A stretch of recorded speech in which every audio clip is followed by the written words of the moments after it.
ನಮಸ್ಕಾರ ವೀಕ್ಷಕರೇ, ಕನಕ ಕರ್ನಾಟಕಕ್ಕೆ ಸ್ವಾಗತ. ನಾನು ಯೋಗೇಶ್ ಈಶ್ವರ್. ವೀಕ್ಷಕರೇ, ಒಂದ್ಸಲ ಸೋತ್ಬಿಟ್ರೆ ರಾಜಕೀಯವಾಗಿ ಕಷ್ಟ ಎದಳದು.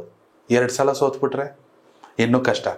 3 ಸಲ ಸೋತ್ಬಿಟ್ರೆ ಮಕಡೆ ಮಲಿಕಂಡ್ರು, ರಾಜಕೀಯ ಭವಿಷ್ಯ ಉಡೀಸ್. ಸದ್ಯದ ಪರಿಸ್ಥಿತಿ ಹಂಗಿದೆ. ಯಾಕಂದ್ರೆ ಕೇವಲ ಜನಬಲ, ಹಣಬಲ ಇದ್ದಿದ್ದ ತಕ್ಷಣ ಸಾಕಾಗಲ್ಲ, ಅದಕ್ಕೆ ಗುಣ ಕೂಡ ಬೇಕು. 3 ಬಾರಿ ಚುನಾವಣೆಯನ್ನ ಸೋತರು ಕೂಡ ನಿಖಿಲ್ ಕುಮಾರಸ್ವಾಮಿ ಪಕ್ಷ ಸಂಘಟನೆಗೆ ರಣಕಾಳೆಯನ್ನ ಮೊಳಗಿಸಿದ್ದಾರೆ. 2028ರ ಚುನಾವಣೆಗೆ ಪಾಂಚಜನ್ಯವನ್ನ ಮೊಳಗಿಸಿದ್ದಾರೆ. ಅಷ್ಟು ಸುಲಭ ಇಲ್ಲ ರೀ. ಎಲ್ಲಿದ್ಯಪ್ಪ ನಿಖಿಲ್ ಅಂತ ಟ್ರಾಲ್ ಆದಾಗ ಯಾರೋ ಸಾಮಾನ್ಯದವರಾಗಿದ್ರೆ ಇದೇನ್ ಗುರು, ಓದ್ ಕಡೆ ಬಂದ್ ಕಡೆ ಕಾಲೆಳಿತಾರೆ ಅನ್ನೋಂಗಿತ್ತು. ತಲೆ ಕೆಡಿಸ್ಕೊಳ್ಳಿಲ್ಲ. ನಿಖಿಲ್ ಕುಮಾರಸ್ವಾಮಿ ಒಂದು ಲೋಕಸಭಾ ಚುನಾವಣೆ, ಒಂದು ವಿಧಾನಸಭಾ ಚುನಾವಣೆ, ಮತ್ತೊಂದು ವಿಧಾನಸಭೆ ಬೈ ಎಲೆಕ್ಷನ್ 3 ಸೋತರು. ಆದರೆ ಪಕ್ಷ ಕಟ್ಟೋ ಕೆಲಸಕ್ಕೆ ಮಾತ್ರ ಹಿಂದೆ ಕುಳಿತಿಲ್ಲ. ಇದೀಗ ಜನರೊಂದಿಗೆ ಜನತಾದಳ ಅನ್ನೋ ಅಭಿಯಾನವನ್ನು ಶುರು ಮಾಡಿದ್ದಾರೆ. JDS ಸೇರ್ಪಡೆಯ ಸದಸ್ಯತ್ವ ಅಭಿಯಾನ. ನಿಜಕ್ಕೂ ಇದು ಗುಡ್ ಮೂವ್. ಇಂಥ ಒಂದು ಕೆಲಸ JDS ಇಂದ ಆಗಬೇಕಿತ್ತು. ಈ ವಿಡಿಯೋ ನೋಡೋರು ಫುಲ್ ವಿಡಿಯೋ ನೋಡೋಕೆ ಮುಂಚೆ ಕಾಮೆಂಟ್ ಹಾಕ್ಬಿಡ್ತಾರೆ, JDS ಬಕೀಟು, JDS ಪರ. ಪ್ರಾದೇಶಿಕ ಪಕ್ಷದ ಅನಿವಾರ್ಯತೆ ರಾಜಕೀಯವನ್ನ ಹಾಸು ಒದ್ದು ಮಲಗುವಂತಹ ಮತದಾರರಿಗೆ ಮಾತ್ರ ಅರ್ಥ ಆಗೋದು. 4,500 ಎಲೆಕ್ಟ್ರಿಕ್ ಬಸ್ಗಳು ಕರ್ನಾಟಕಕ್ಕೆ ಬಂದಿದೆ. ಅದಕ್ಕೆ ಕಾರಣ ಕೇಂದ್ರ ಸಚಿವ ಕುಮಾರಸ್ವಾಮಿ ಅವರು. ಕುಮಾರಸ್ವಾಮಿ ಅವ್ರನ್ನ ಹೊಗಳೋದು ಮತ್ತೊಂದು ಸೆಕೆಂಡ್ರಿ. ಅಟ್ಲೀಸ್ಟ್ ಮುಖ್ಯಮಂತ್ರಿ ಆಗಿಲ್ಲ ಅಂದ್ರೂ ಕೂಡ ಕೇಂದ್ರ ಸಚಿವರಾಗಿ ರಾಜ್ಯಕ್ಕೆ ಏನ್ ಮಾಡ್ಬೇಕು ಅವ್ರು ಮಾಡ್ತಾವ್ರೆ. ಹೀಗಾಗಿ ರಾಜ್ಯದಲ್ಲಿ ಪಕ್ಷವನ್ನ ಕಟ್ಟೋ ಕೆಲಸವನ್ನ ನಿಖಿಲ್ ಒಬ್ಬರೇ ಅಲ್ಲ, ನಿಖಿಲ್ಗೆ ಎಲ್ಲರ ಸಾಥ್ ಬೇಕು. ನಿಖಿಲ್ ಭುಜವನ್ನ ಬಲಪಡಿಸ್ಬೇಕು. ಎಲ್ಲರೂ ಒಟ್ಟಾಗಿ ನುಗ್ತಾ ಇದ್ದಾರೆ. ತಮ್ಮ ಜನರೊಂದಿಗೆ ಜನತಾದಳ ಕಾರ್ಯಕ್ರಮದ ಮೊದಲ ದಿನದಲ್ಲೇ ನಿಖಿಲ್ ಗುಡುಗುದ್ರು, ಒಂದೇ ಒಂದು ಸಲ ಸ್ವತಂತ್ರವಾಗಿ ಜನತಾದಳವನ್ನ ಅಧಿಕಾರಕ್ಕೆ ತರಬೇಕು, ಕುಮಾರಸ್ವಾಮಿ ಅವರನ್ನ ಮುಖ್ಯಮಂತ್ರಿ ಮಾಡಬೇಕು. ದೇವ್ರಾಣೆಗೂ ಸ್ವತಂತ್ರವಾಗಿ ಅಧಿಕಾರಕ್ಕೆ ತರ್ತಾರ ಇಲ್ವೋ ನನಗೆ ಗೊತ್ತಿಲ್ಲ. ಕಷ್ಟ, ಅಸಾಧ್ಯ ಅಂತ ನಾನು ಹೇಳಕ್ಕಾಗಲ್ಲ. 6 ಬಾಲಿಗೆ 36 ರನ್ನ 38 ರನ್ನ ಬೇಕಂದ್ರೆ ಒಡೆದು ಬಿಡ್ಬೋದು.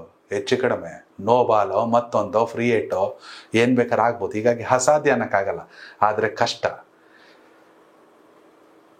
ಆದರೆ ಕುಮಾರಸ್ವಾಮಿ ಅವರನ್ನ ಮುಖ್ಯಮಂತ್ರಿ ಮಾಡೋದು ಯಾವುದೇ ಕಾರಣಕ್ಕೂ ಕಷ್ಟ ಅಲ್ಲ.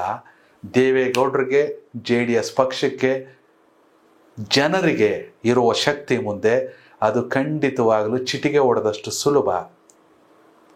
ಈ JDS ಅಭಿಮಾನಿಗಳು ಹೆಂಗೆ ಅಂದ್ರೆ ಒಂಥರ RCB ಫ್ಯಾನ್ಸ್ ಇದ್ದಂಗೆ, ಪ್ರಾಣ ಬೇಕಾದ್ರೆ ಕೊಟ್ಟು ಬಿಡ್ತಾರೆ. ಆದ್ರೆ ವೋಟ್ ಹಾಕ್ಲಿಲ್ಲ, ಪರವಾಗಿಲ್ಲ. 17 ಸೀಸನ್ ಕಾದ್ರು 18ನೇ ಸೀಸನ್ ಗೆಲ್ತಲ್ಲ RCB. ಹಂಗನ್ಬಿಟ್ಟು ಕುಮಾರಸ್ವಾಮಿ ಅವ್ರ ಆಲೆ ಮುಖ್ಯಮಂತ್ರಿ ಆಗಾಯ್ತು, ಇನ್ನೊಂದ್ಸಲ ಆಗ್ಬಾರ್ದು ಅಂತ ಏನಿಲ್ವಲ್ಲ. ಈ ಬಾರಿ ನಿರ್ಧಾರ ಮಾಡ್ಬೇಕಾಗಿರೋದು ಜನ. ನಿಖಿಲ್ ಕುಮಾರಸ್ವಾಮಿ ಅವರನ್ನ ಗುಡುಗ್ಬಿಟ್ರು, ಸ್ವತಂತ್ರವಾಗಿ ಅಧಿಕಾರಕ್ಕೆ ತರ್ತೀವಿ ಅಂತ. ಏನ್ ಬೇಕಾದ್ರೆ ಆಗ್ಬೋದು. ಮೈತ್ರಿ ಇರುತ್ತಾ? ಇರಲ್ವಾ? ಕುಮಾರಣ್ಣ ಅವ್ರು ಹೇಳಿದ್ರು, ಮೈತ್ರಿ ಇದ್ರು ನಿಮಗೇನು ಸೀಟ್ ಬೇಕು ತಾನೆ, ಎಷ್ಟು ಸೀಟ್ ಬೇಕು ತಗೋಬರೋದು ನನ್ನ ಜವಾಬ್ದಾರಿ. ಅವರ ಪ್ರಕಾರ ಮೈತ್ರಿ ಇರುತ್ತೆ. ನಿಖಿಲ್ ಕುಮಾರಸ್ವಾಮಿ ಅವರ ಪ್ರಕಾರ ಮೈತ್ರಿ ಗೊತ್ತಿಲ್ಲ. ಅವರ ಆಸೆ ಏನು? ಸ್ವತಂತ್ರವಾಗಿ ಅಧಿಕಾರಕ್ಕೆ ತರಬೇಕು, ಕುಮಾರಣ್ಣನ CM ಮಾಡಬೇಕು ಅಂತ. ನಿಖಿಲ್ ಅವರ ಕಾನ್ಫಿಡೆನ್ಸ್, ಜನರೊಂದಿಗೆ ಜನತಾದಳ ಅಭಿಯಾನ ಖಂಡಿತವಾಗ್ಲೂ ಹ್ಯೂಜ್ ಸಕ್ಸಸ್ ಸಿಗುತ್ತೆ. ಆದರೆ ಪಂಚರತ್ನ ಯಾತ್ರೆಯಲ್ಲಿ ಆದಂತ ಎಡವಟ್ಟುಗಳು ಆಗಬಾರದು ಅಷ್ಟೆ. ಏನು ಯಾವ್ಯಾವ ತರ ಡಿಸೈನ್ ಹಾರಗಳು, ಹೂವಿನ ಹಾರಗಳು, ಏನೋ ಸೇಬಣ್ಣು, ಪೈನಾಪಲ್ಲು, ಕಡೆಗೆ ಫುಟ್ಬಾಲು, ಏನೇನೋ ಹಾರಗಳು ಮಾಡಿದ್ರು. ಆದರೆ ಬಂದಿದ್ದು 19 ಸ್ಥಾನ ಮಾತ್ರ. ಇಲ್ಲಿ JDS ಜನ ಮರಳೋ ಜಾತ್ರೆ ಮರಳೋ ಅಂತ ಜೈಕಾರಕ್ಕೆ ಖುಷಿ ಪಡಬಾರದು, ಹೂವಿನ ಹಾರಕ್ಕೆ ಖುಷಿ ಪಡಬಾರದು. ಮುಂದೆ ಏನಾಗಬೇಕು? ಯಾಕ್ರೆ ಆಗಲ್ಲ? ಎಷ್ಟು ಗೆಲ್ಲುವಂಥ ಕ್ಷೇತ್ರಗಳನ್ನ JDS ಕಳ್ಕತ್ತು.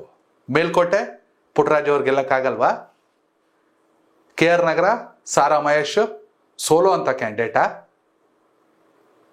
ಪ್ರಿಯಾಪಟ್ನ ಮಾದೇವ್ ಕಂಬ್ಯಾಕ್ ಮಾಡಕ್ ಆಗದೇ ಇಲ್ವಾ? ಖಂಡಿತವಾಗಿಯೂ ನಾನು ಹೇಳಿದೊಂದು 2-3 ಅಷ್ಟೇ.